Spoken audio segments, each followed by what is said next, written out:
जय हिंद दोस्तों, मैं आपका अपना हरिकेश द्विवेदी। जैसा कि आप जानते हैं, मैं पिछले 7 दिनों से यानी 1 सप्ताह हो चुके हैं और भ्रष्टाचार मुक्त भारत की परिकल्पना लेकर मैं पूरे भारत देश में अन्य राज्यों में, अन्य ज़िलों में, उसके अन्य शहरों में भ्रमण कर रहा हूँ। एक ही उद्देश्य है कि हमारे देश में जिस तरह से भ्रष्टाचार लगातार बढ़ता जा रहा है, देश को खोखला करता जा रहा है, हम उसे हराएं, हम उसे मात दें और एक स्वच्छ देश की निर्माण करें, एक साफ सुथरी छवि के भारत की निर्माण करें, भारत को विश्वगुरु बनाएं। इस यात्रा के दौरान कुछ पंक्तियां मैंने लिखी हैं, कुछ कविताएं लिखी हैं जो मैं आपसे साझा करना चाहता हूं। मुझे याद नहीं है क्योंकि मैंने अभी ताज़ा लिखी हैं। मैं पढ़कर बोलना चाहूँगा कि मंजर देखना चाह रहे हैं सब, मेरे गिरने फिसलने और फिर कभी ना उठने का। मंजर बिल्कुल वास्तविक लाइनें हैं, वास्तविक पंक्तियां हैं जो मैंने लिखी हैं कि मंजर देखना चाह रहे हैं सब, मेरे गिरने फिसलने और फिर कभी ना उठने का। देखना चाह रहे हैं तकलीफ़ों में मुझे, इंतज़ार है उन्हें मेरे गम में डूबे रहने का। लेकिन इन उम्मीदों को तोड़कर मेरे जज्बे को मुझे जिंदा रखना है। काफ़ी प्रेरणादायक पंक्तियां हैं। लेकिन इन उम्मीदों को तोड़कर मेरे जज्बे को मुझे जिंदा रखना है। दिल उदास हो सकता है बेशक, लेकिन अक्सर मुस्कुराते ही रहना है। दिल उदास हो सकता है बेशक, लेकिन अक्सर मुस्कुराते ही रहना है। और बुरा वक्त है, मुश्किल का दौर है। जी हाँ दोस्तों, बुरा वक्त है, मुश्किल का दौर है। अरे दौर ही तो है, फिर गुजर जाएगा। बुरा वक्त है, मुश्किल का दौर है। अरे दौर ही तो है, फिर गुजर जाएगा। रही बात अपनों की तो उनका क्या, जहाज का पंछी शाम को फिर जहाज पर ही आएगा। कभी कभी लगता है कि बड़ी जिम्मेदारियां, जी हाँ, कभी कभी लगता है कि बड़ी जिम्मेदारियां बड़ी कच्ची उम्र में सिर पर उठा ली हो। जैसे शत्रुओं से घिरे रण में आज के छल भरे चक्रव्यूह में जगह बना ली हो। पर कैसे? अपनी चिंताओं में मगन ऐसे दर्जनों सवाल के जवाब चाहता हूँ। जी हाँ, अपनी चिंताओं में मगन ऐसे दर्जनों सवाल के जवाब चाहता हूँ। यूं ही अक्सर शाम को घर की छत पर अब खुद के संग वक्त गुजारता हूँ। सितारा बनने की चाहत थी, उम्मीदें थी कुछ कर गुजरने की।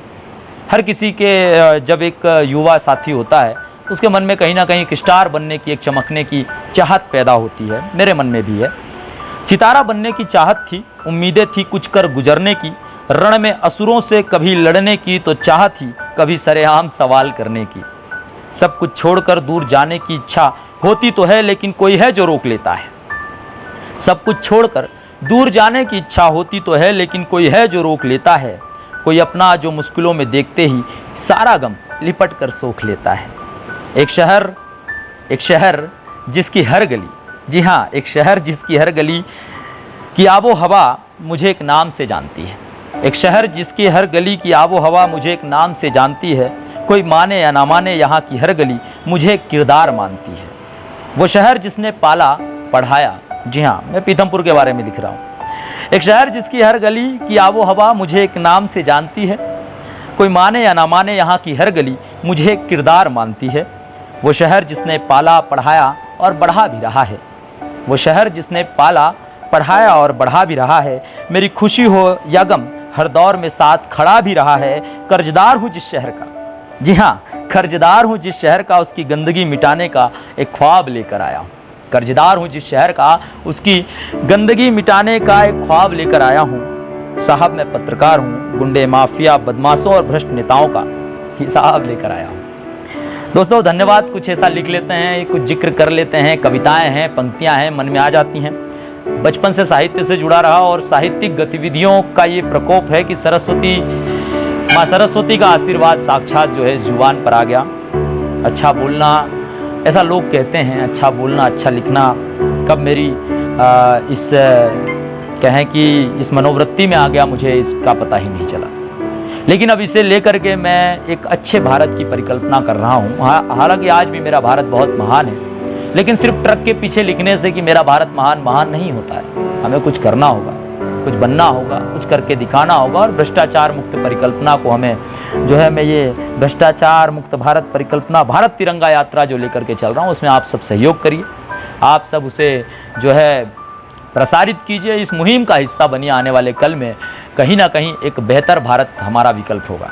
हमारी इच्छा थी लद्दाख जाने की, लेकिन लैंडस्लाइड बहुत ज़्यादा है रास्ते में, पुलिस यहाँ पर लगी हुई है, हमें जाने से रोका गया। कि आगे नहीं जा सकते हैं, जोखिम भरा है, अगर जाम में फंसे तो घंटों लग सकते हैं, तो हमने ये जोखिम भरा कदम उठाना उचित नहीं समझा है। यहाँ से हम मनाली में इस वक्त हैं और शुरुआत हमने इंदौर के मध्य प्रदेश से की थी, मध्य प्रदेश के इंदौर से की थी। उसके बाद जो है हम कारवां बढ़ता गया, राजस्थान गए, राजस्थान से उत्तर प्रदेश आए, उत्तर प्रदेश से जो है मध्य प्रदेश के में ही ग्वालियर है, उत्तर प्रदेश आए, उत्तर प्रदेश से जो है फिर हम हरियाणा, पंजाब, यूपी, दिल्ली तमाम राज्यों से गुजरते हुए इस वक्त हिमाचल प्रदेश में है। यहाँ से उत्तराखंड जाने की योजना है।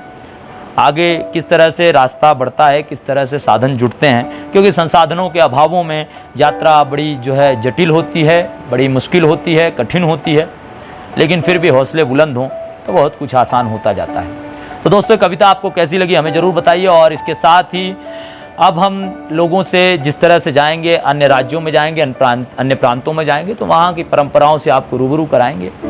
आप बने रहिए हमारे साथ। शुक्रिया। जय हिंद।